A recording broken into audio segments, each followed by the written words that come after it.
pagi, selamat siang, selamat sore, selamat malam.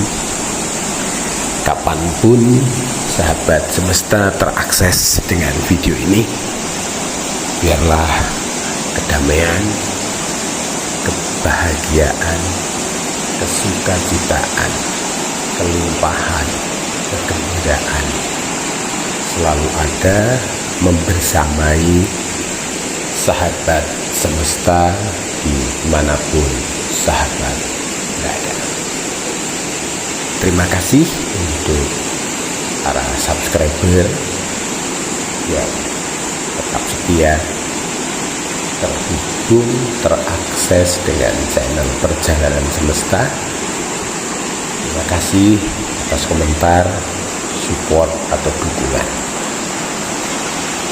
Doa dan harapan saya semoga melalui sharing pengalaman kehidupan, pemahaman kehidupan yang berkolaborasi dengan video-video, baik video yang saya ambil sendiri maupun yang saya ambil dari sahabat yang mengikhlaskan videonya tidak tercopyright,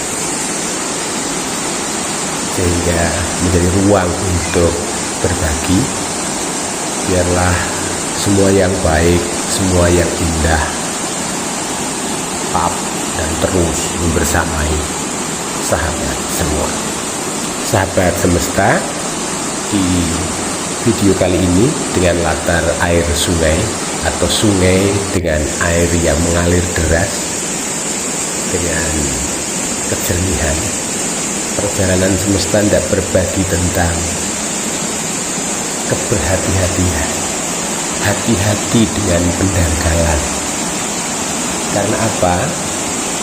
Ruang berpikir kita atau pikiran kita setiap saat, setiap detik, setiap hembusan napas dan detak jantung itu teraliri oleh berbagai macam hal.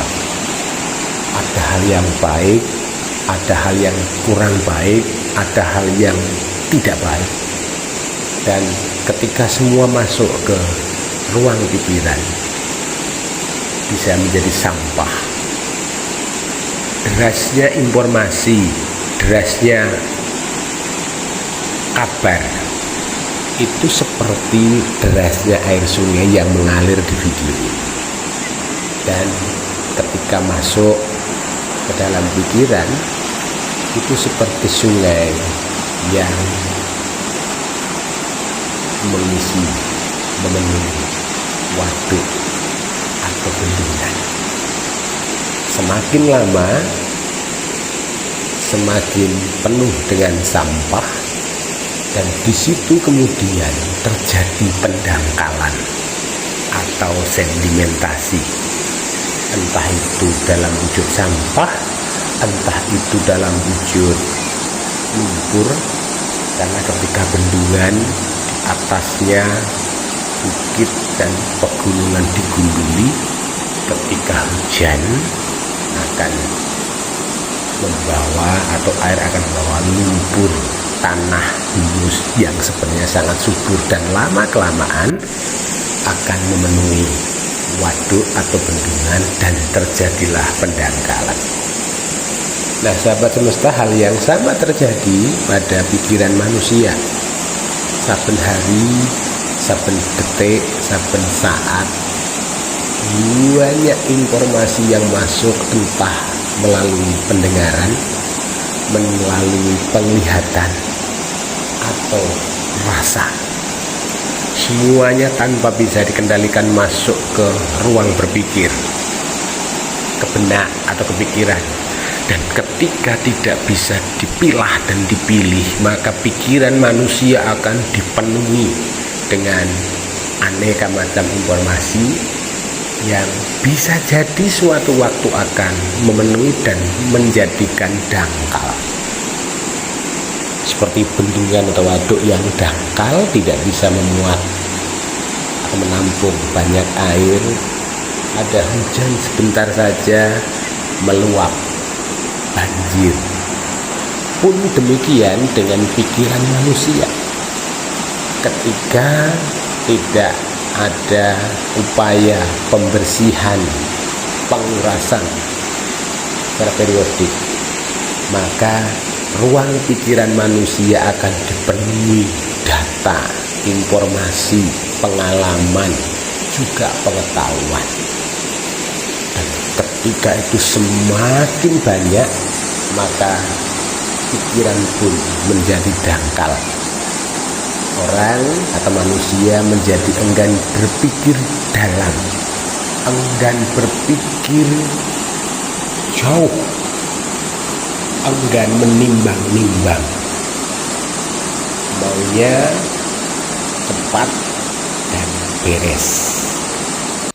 Ketika ada sesuatu yang menghampiri hidupnya dan masuk ke ruang berpikirnya, maka akan cepat tumpah, akan cepat meluap dalam wujud kata-kata dan juga tindakan. Maka disitulah kemudian terjadi konflik, pertikaian, pertengkaran, perseteruan, peperangan, dan muncullah korban.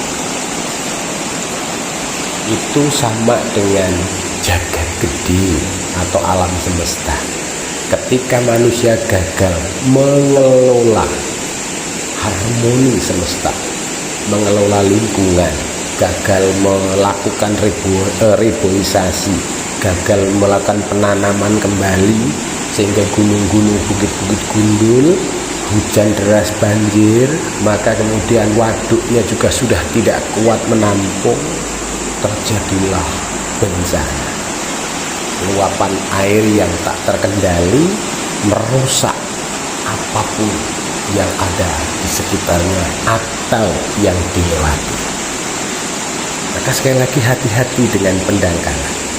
Demikian juga dengan pikiran manusia atau hidup manusia.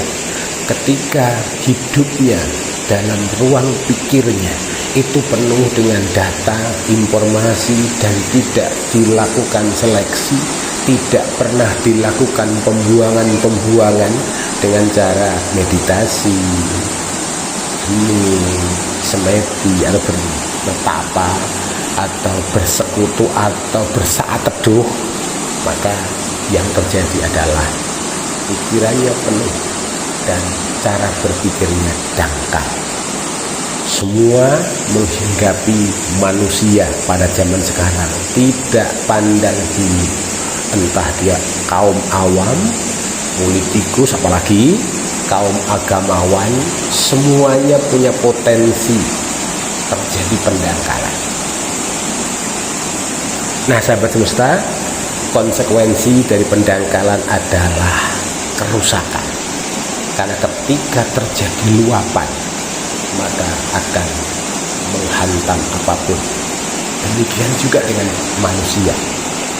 Ketika pikiran kita menjadi dangkal, kita bertindak tanpa pertimbangan yang arif dan bijaksana, bisa melukai, bisa menyakiti, bisa merusak, bahkan bisa membunuh kehidupan itu sendiri. Oleh karena itu, hati-hati dengan hati-hati dengan pendangkalan. Lalu bagaimana supaya tidak terjadi pendangkalan?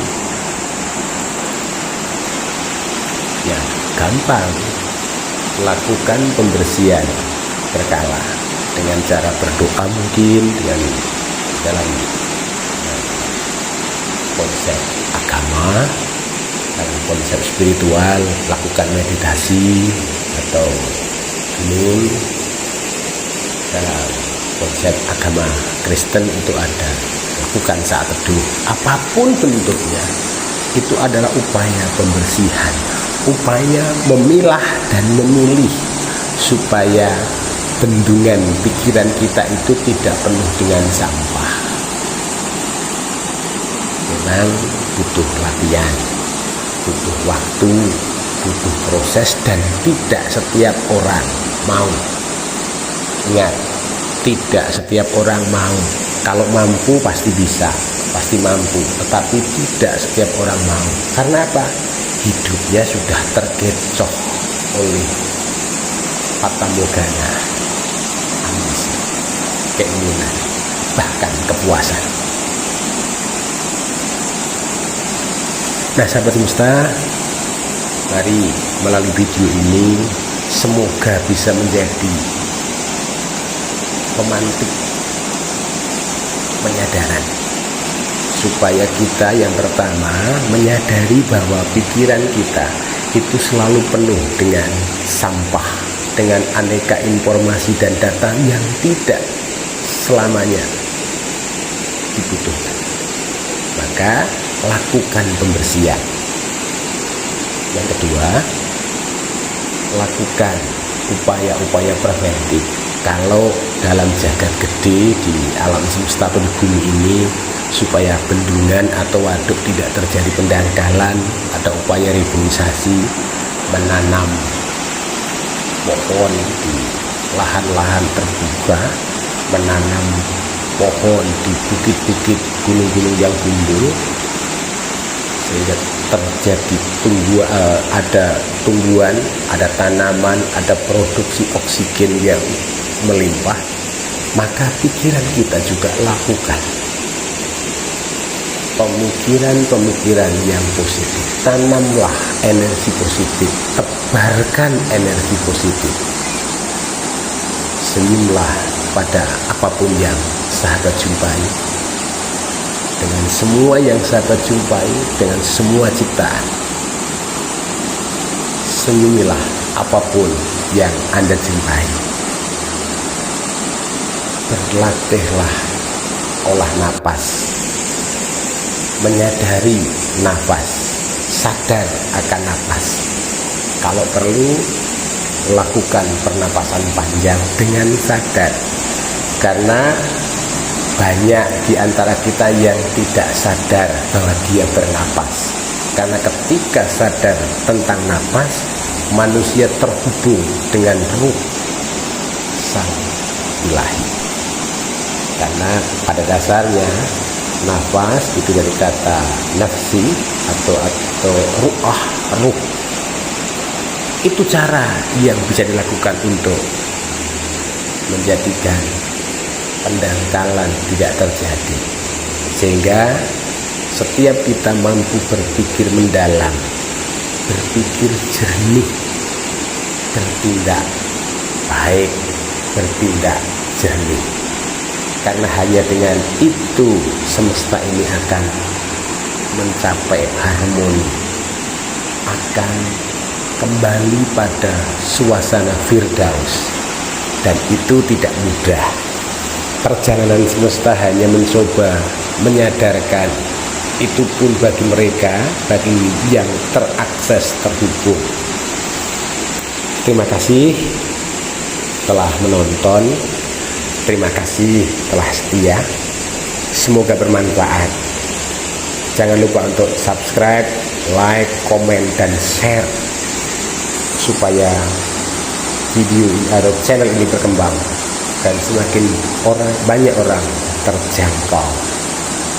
Selamat melanjutkan perjalanan kehidupan di bentangan semesta ini.